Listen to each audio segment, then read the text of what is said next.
Hey guys, welcome to a very special video on a very special day right here at Technobabble. Now, why is it special? Because this actually marks our first year anniversary since the inception of Technobabble. Right? Now, we started this channel a year ago and the growth has been tremendous. And of course, a big part of that is because of you guys. So from the bottom of my heart, thank you so much for following and watching all of our videos. And of course, since it's a special day for us, why not do something really special?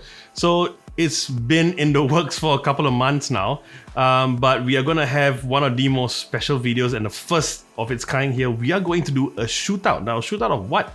We're gonna do a shootout of 3 of the best ANC headphones around, 2 of which I've had a full review done on our channel before. So what are the headphones? First up, we have the Jabra Elite 85H. We did a review of this sometime back and we absolutely loved it.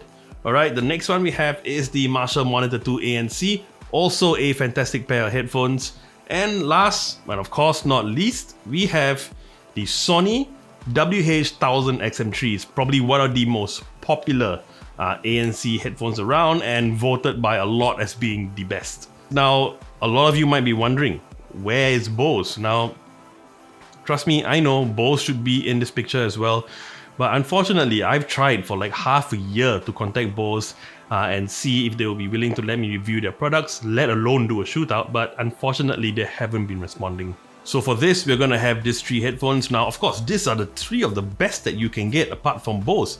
So whatever conclusion I have with this is still gonna be really useful and I'm sure really informative. Now, I just want to say before we continue that, like I said, these are 3 of the best that you can get. So whichever comes out first doesn't mean that the second and third are not good. All 3 are really good and I like all 3 a lot. Now, another thing is, among the 3, I haven't actually done a full review of the Sony WH-1000xm3s, but that's because I just didn't have them before. Until the last probably couple of weeks where I've tested them. But also, I don't really see the point of doing a full review now where it's almost a year old and there are thousands of reviews online. However, there is actually an XM4 coming up. That's the rumor that I've heard. So once that's out, I'll try my best to get my hands on that. But in the meantime, let's do this 3. Okay, so how am I testing them? Now, I have a whole list of categories that I've come up with to test them on to make sure that they get tested on as many different aspects as possible and to give all of them a fair fight. All right. Now, these are going to be rated on a scale of 1 to 5, and at the end we will compare all the scores, we'll tally them, and we'll see which one gets the highest score. So now, before we continue, last thing I want to say is that a lot of this might be subjective. You guys, if you have these headphones, might not agree with me. That's totally fine. A lot of these tests are going to be based on my observations and conclusions. But without much further ado, let's go on with the first category. So for the first category, design, I'm going to give Marshall a 5 out of 5 because I absolutely love the design of their headphones. You guys might not agree again, but for me, I think right now it is the best design, and I think the most amount of attention put in and focus on design of any of these 3 headphones. That's not to say that the Sony and Jabra don't look good. To me, they just look a bit more generic, nothing special, but Marshall, top marks for me. So 5 out of 5 for Marshall. Sony and Jabra gets a 4 out of 5. Alright, now comfort, they all get a 4 out of 5 from me. Reason being because none of them are actually perfect. The Sonys are the lightest, and we'll speak about weight later, but they should have been the most comfortable. However, I thought that the design was a little bit too constrictive, and if you put it on after an hour or so, I felt that it pressed on my head a little bit too much. But other than that, it was really light and really comfortable. The Jabra felt a lot more comfortable for me, and it fit my head a lot better. However, it is slightly heavy.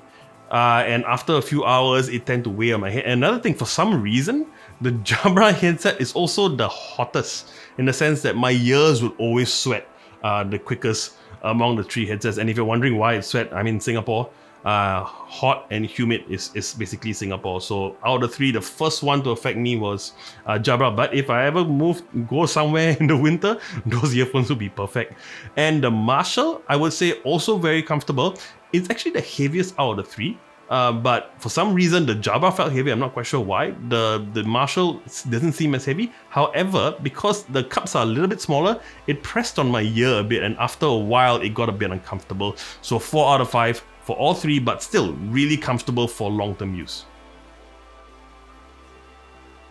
And for weight, pretty straightforward. The Sony comes in at the lightest at 255 grams, really light. The Jabra, a bit heavier at 296, and the Marshall, a whopping 320 grams. I say whopping, but it's still not too heavy. I've used the Marshall for like 3 hours. And yeah, there are some features that didn't make it as comfortable, but still, it wasn't like a deal breaker where I had to take them off. So because of this tree and because of the weight, pretty straightforward. The Sony is going to get a 5 out of 5, the Jabra is going to get a 4, and the Marshall gets a 3. Okay, and for build quality, again, it's a bit subjective. You guys might not agree with me, but the Sony is going to get a 4 out of 5 for me. It still is very well built. However, I think maybe it's my own perception of the weight because it's so light, it doesn't feel as premium. But the plastic quality is really good. Alright, the Jabra gets a 5 out of 5. Again, maybe because it's a bit heavier, I'm not sure. But I also feel like the cushion's a bit nicer and sometimes a bit softer, yet not too soft. And I like the cloth material, so I think these are all perception things that make me think that it's got better build quality. Marshall, again, same thing to do with the design and all that. 5 out of 5, really robust materials. I really love the build quality of the Marshall. So 4 for Sony and 5 for Jabra and the Marshall. All three companies have actually stated battery life both with ANC on and off, so I have the details here and we're just going to grade them based on that. Alright, the Sony gets 30, alright, so 30 hours with ANC on and 38 ANC off. The Marshall also 30 hours with ANC on, but for some reason, I'm not sure how, 45 hours with the ANC off. So if you're in a place where battery's dying and you don't need ANC, just switch it off, you get much longer battery life. Okay, but Jabra with the ANC on, a whopping 36 hours, and I can vouch for this actually, where I used it for 2 weeks straight without needing to charge it at all, which blew my mind. It was almost like as if it didn't need battery. So 36 hours ANC on for the Jabra and 41 hours off, so also very impressive. So just based on this alone, alright, so for battery life, the Sony and Marshall gets a 4 out of 5 and the Jabra gets a full 5 out of 5. Okay, so for the Sony, I'm going to give it a 4 out of 5. Now, it has one of the coolest ways of controlling your headset, which is like a touch and swipe feature on the right cup, which is fantastic, and it's really good that they tried this on. However, to be honest, I'm not a fan of it. I mean, you've also got the power button, but in terms of like increasing a volume, answering phone calls, swiping to the next track, it's all touch sensors. Now, like I said, it's really cool and I like the idea of it. However, I feel like there still needs to be some improvement done. For me, I could never get the placements right. A lot of times I just gave up and used the controls on my phone because I didn't quite like the touch sensor. But not just that, every time you go to the next track or you play and pause, you are basically tapping your cup, which is kind of annoying because your ear is right there. So when you tap it, it's kind of loud on your ear. But yeah, the fact that they've done this touch control is really cool. So I'm going to give it a 4 out of 5. Now the Jabra is more back to basics with full button features, no touch sensor, that kind of thing. But I'm still giving a 4 out of 5 for one feature that kind of irritates me. Now the button to increase the volume is also the button to go to the next track. Now the problem is when you press once, it increases the volume. If you press and hold it, it goes to the next track. So when you press and hold it, it will go up by one volume before changing tracks, which is kind of annoying. I think they could have done a better job than that. Still, I really like the buttons. The buttons are really solid. They're not too small because it's got big cups, so it doesn't have to worry about that. But still a 4 out of 5. Although I will say the Jabra has one feature that I love that the Sony and Marshall and not a lot of other headphones that I've had have had this feature, and I feel like it should be standard. But to switch off the headphones, you basically turn the cups flat, and to switch it on, just turn it back up again, like in the review. And by the way, my full review of the Marshall and Jabra, I'm going to put that in the video description as well if you want to take a look at that. But I love that feature and I didn't realize how much I missed it until I gave the Jabra headphones back. But absolutely fantastic feature. But because of that control with the volume and swiping next track, I'm giving it a 4 out of 5 as well. Now for the Marshall, I'm going to give it a full 5 out of 5, and I will admit this is based on personal preference. A lot of my friends who I've let see the headphones don't like the joystick, but I freaking love the joystick. I think it's really intuitive. It's so easy to understand. Maybe because I'm old, I don't know. But like not just the joystick button, but like the power button and the M button for the presets and the Google Assistant button, they're all very well and very easily placed that you don't have to worry about muscle memory to get it right after a while. Like, you do it one time and you always know where to go. So fantastic feature. And yeah, for me, full 5 out of 5 for the Marshall.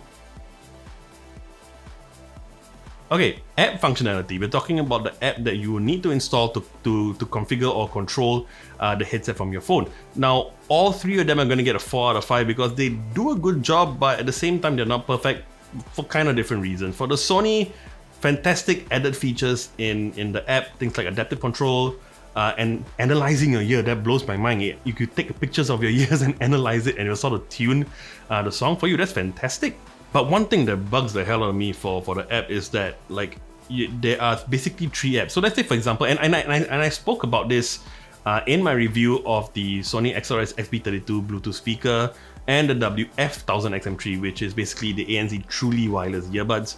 Now, I said, like, I didn't understand why they needed to have so many different apps. Why can't they just combine it into one? Like, for the speaker, there was one app. For the headphones, there's another app. And then if you want to control the lights on the Bluetooth speaker, that's another app. That's the Fiesta app. So yeah, for me, I'm not a developer, but I really feel like everything should be on one app. So no matter how many Sony products you have, you just have that one. And then the features are enabled or disabled depending on which products you have. I think that's a lot easier. Okay, for the Jabra, pretty good as well. Very simple interface, very easy to understand. It is missing quite a few features, kind of like the Marshall as well. So it's pretty simple in a sense that you get your EQ. I mean, the Sony has EQ as well. So you can either do custom EQs or you can use EQ presets. You can use sort of an adaptive control where it kind of detects where you are in the area, whether you're in public transport or at home, and it sort of tries to like smart adjust the ANC for you, which is cool. But other than that, it's pretty simple. So across the board, 4 out of 5 for all 3. But like I said, very stable apps and they work pretty well. Okay, so this category is particularly important to me because I'm a daily user of Google Assistant, alright? So Jabra gets a 4 out of 5 here because the Google Assistant integration is pretty basic. So you just press the button to give Google commands and that's about it. The Marshall and Sony takes it a step further, alright? So when you first pair it, you actually get a Google notification asking you to add it to one of your systems in Google, which is fantastic. But not just that. Now, if you get a message on your phone, Google will read it out on your headphones, alright? And you can verbally reply, which then Google will text it out for you, which is fantastic and really useful if your hands are tied. So 4 out of 5 for Jabra, and who knows, maybe they might add the feature later on, I'm not sure. But right now, 4 out of 5 for Jabra, a full 5 out of 5 for the Sony and the Marshall. Okay, accessories are pretty straightforward here. Jabra and Sony get full marks. They get 5 out of 5 because they both come with a really strong sturdy case. They come with a USB Type-C cable. They come with a 3.5mm audio cable, but also they come with the in-flight adapter, which is really good for flights. It's one of those double-pronged things that you use to listen to the in-flight entertainment.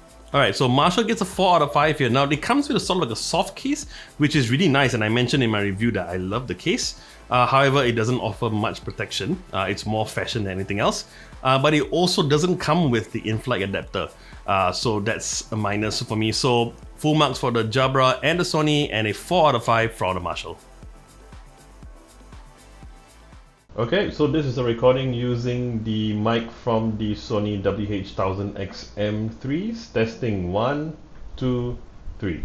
Okay, so this is a recording using the mic from the Jabra Elite 85H. Testing 1, 2, 3. Okay, and this is a recording using the Marshall Monitor II ANC. Testing 1, 2, 3.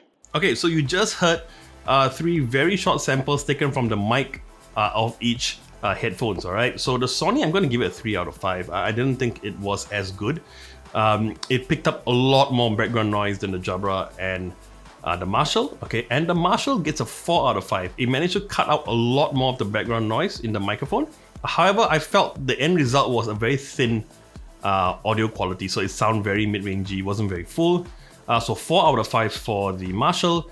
Jabra gets a full 5 out of 5. I was really impressed with the audio quality of that. The voice still sounded really good, but it still cancelled out quite a fair bit of noise, so very impressive on that part. And honestly, this one doesn't surprise me. Jabra has been offering enterprise or office use headset for years, and noise cancelling on mic has always been a focus on that, so they've probably used that expertise on these headphones. So good job, Jabra, and you get a full 5 out of 5. Okay, and what is probably one of the most important, other than ANC quality, I hope it's one of the most important for you guys, and I'm talking about the audio quality, okay? Now, this one, very subjective. You guys might not agree with me, a lot of you might not, but like I said, this test is just basically based on my observations and conclusions. Sony's gonna get a 4 out of 5, still fantastic quality. It has the loudest bass, or the most thumping bass out of the three by far. So if that's your jam and that's the kind of audio profile or sound profile that you like out of your headphones, then you will probably give the Sony a 5 out of 5 for sure. But for me, I'm going to give it a 5 out of 5 because I still like to hear the entire frequency spectrum from your low to mid to highs just as well. And with this, you get really good bass, but you get a dip in the mids a little bit and you lose a lot of high frequencies. So that wasn't the best for me. Okay, for the Jabra, and this was really tough for me because I love the sound quality of these headphones, but I have to give it a 4 out of 5, but it is so close to 5 out of 5. It has good bass, not as thumping as the Sony, but it's good enough and you can still hear good clarity in the high frequencies. The one thing that bugged me was that there was a slight dip in the mid frequencies, and I think they tuned it that way on purpose. But yeah, just that little bit, but it is so close to being a full 5 out of 5 for me. But the Marshall, I have to say gets a full 5 out of 5. And again, I'm gonna say this again, it's subjective, all right? For me, again, not as much bass as the Jabra or even the Sony, but I could hear all bands a lot clearer. So the kind of music that I listen to, I get good bass, I get good mid-range, and I get really good clarity. For me, the Marshall wins 5 out of 5. The Jabra gets a 4 out of 5, but almost a 5 out of 5 for me. And the Sony gets a 4. Okay, and we have to talk about ANC, of course. I mean, these are ANC headphones, all right? So for me, it was kind of clear. Sony is still the king of ANC right now. I mean, like I said, I don't have the Bose headset, but right now I would say Sony has the best ANC. Nothing beats it yet. It was so good. It was almost vacuum-like.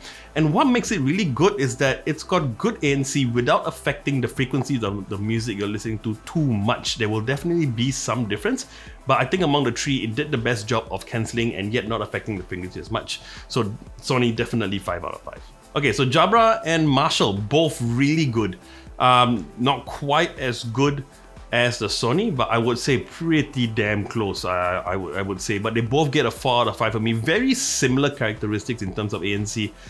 Still a really good job, but just a little bit, you can still hear a little bit of background noise, but definitely good enough ANC. And like I said, these are three of the top ANC headphones around, so that doesn't surprise me. Okay, we are almost there, all right? Almost at the end. There are a lot of categories, I will admit. Now, when I talk about hybrid mode, it's also known as hear-through. Now, what is hybrid mode? Basically, we're talking about like when you're on a phone call with the headset on, it automatically feeds in the ambient noise around you through the microphones and feeding it into your speakers. And you can also choose that, I think with the Jabra, or maybe all of them, you can choose to have it in even if you're listening to music. All right, now I feel like the best out of the three is actually Marshall. It seems to be the most natural among the lot, but still not as natural as obviously listening with your ears. But the Jabra and the Sony, the one problem I have is that maybe it's the nature of the microphones, but every noise that it picks it up at the same level, and it is so distracting. Even like if I were to like snap my fingers or like walking on the street, or if I step on a twig, it's so loud. And if a bus or car passes by you while you're talking to someone, that's it. You can't hear what the person is saying. So I think Sony and Jabra has a bit of work to get to improve on it. But Marshall right now is doing the best job. So I would say 5 out of 5 for Marshall and 4 out of 5 for the Jabra as well as the Sony. Okay, and we're gonna round off our shootout with, of course, the price. Okay, now I have the price here. And it's going to be very straightforward, right? So the Sony right now comes in, and when I talk about the price, I'm talking about the retail price direct from the manufacturer. I'm sure if you go online, you probably get some good deals, and some other shops might be selling it cheaper. But to give it a good benchmark and a good control, I'm going to specifically talk about the retail price direct from the manufacturer, right? So from Sony, It comes in at about 449 Singapore dollars. The Jabra comes in at $328 and the Marshall comes in at 519 Singapore dollars. Now, of course, between the three, the Marshall is probably the most recent, so maybe that's why. Maybe the Sony and the Jabra has had some time to lower the price, but I'm not sure. But just based on this, so I'm going to give the grading accordingly. So the Marshall gets a 3 out of 5, unfortunately, because it is the most expensive. The Sony gets a 4 out of 5 and the Jabra gets a full 5 out of 5 for being possibly the best value. So that pretty much covers all the categories. Now I'm going to repeat myself again. These are based solely on my own preferences, observations, and conclusions. If you guys were to test this, you might have a totally different outcome. So, but yeah, this is basically just based on mine. And of course, all three are highly recommended by me. I love all three of them. So whichever comes in second and third, and I have the score right here now, whichever comes in second and third is not going to be bad headphones. They're all really, really good, and some of them might be more suited to your own needs. Okay, so I have the scores here. So the Sony WH-1000xm3s comes in altogether at 59 points. By the way, all three of them are really close, and that does not surprise me, okay? Coming in second is the Marshall Monitor II ANC at 60 points. And the top is actually the Jabra Elite 85H, alright, with 62 points. Well done, Jabra. But like I said, really, really close. Boils down to a lot of personal preferences, I feel. But yep, the winner of this first ever Technobabble shootout is the Jabra Elite 85H. Now, of course, if you're interested in any of these headphones, I'll put a link to purchase them in the video description below. I will also put a link to my full review of the Jabra Elite 85H as well as the Marshall Monitor II ANC. Alright, so but anyway, that wraps up our very first shootout. Now, this was a lot of fun for me and it did take some time, but I hope you guys enjoyed it. And if you guys have any other shootout or similar thing that you guys want me to do, let me know and I'll see what I can do. So this about wraps up our very first ever shootout on our very first anniversary here at Technobabble. Now, if you like this video, you know what to do, and I would love it if you would subscribe to our channel and hit the bell icon to receive notifications on our next video. I'm JP, and I'll see you real soon.